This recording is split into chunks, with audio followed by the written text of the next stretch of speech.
Short time in office, Egypt's President Mohamed Morsi has insulted our commander-in-chief, insulted our allies, attempted a power grab by the judiciary. But despite all that, the U.S. is about to reward him. The U.S. is providing Egypt with 16 fighter jets, 200 tanks.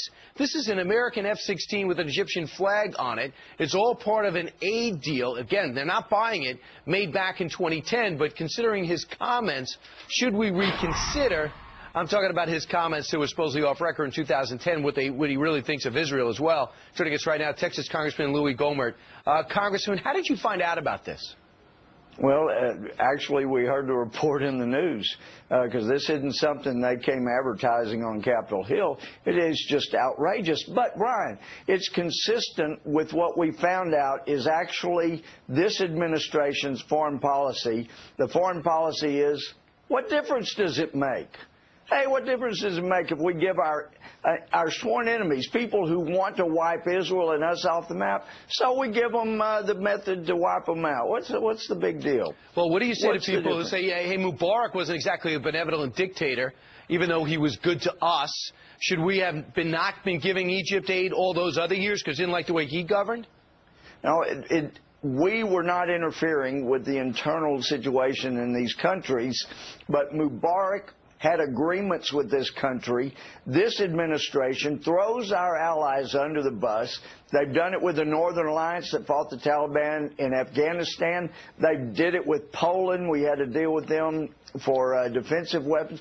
They have done it repeatedly. And as a West African told me when I was over there a couple of years ago, he said, we were so excited when you elected a black president, but please tell people in Washington, stop getting weaker. The world sees you getting weaker. Don't do that. You put us in jeopardy.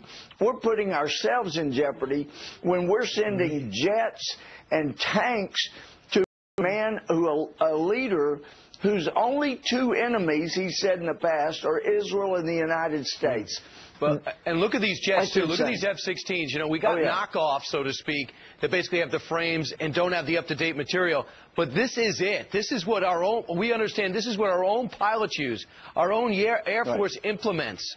I mean, this has got everything on it. It's the latest generation. Right. So here's what the Pentagon says. Delaying or canceling deliveries of the F-16 aircraft would undermine our efforts to address our regional security interests through a more capable Egyptian military. Does that make you feel better?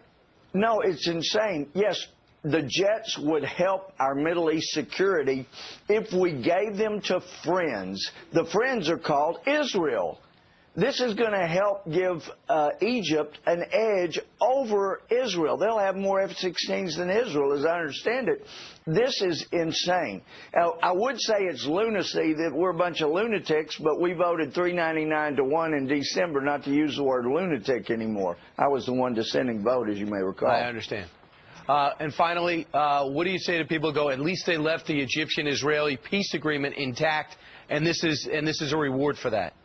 You know, in Egypt, Brian, go back to September 9th and 10. This administration took a video nobody had heard of and blared it for 2 days, stirring up riots and stirring up insurrection against the American embassy, and then didn't protect it. These are not people to send jets and tanks to unless they are sending them to reoccupy territory of our friends. Right.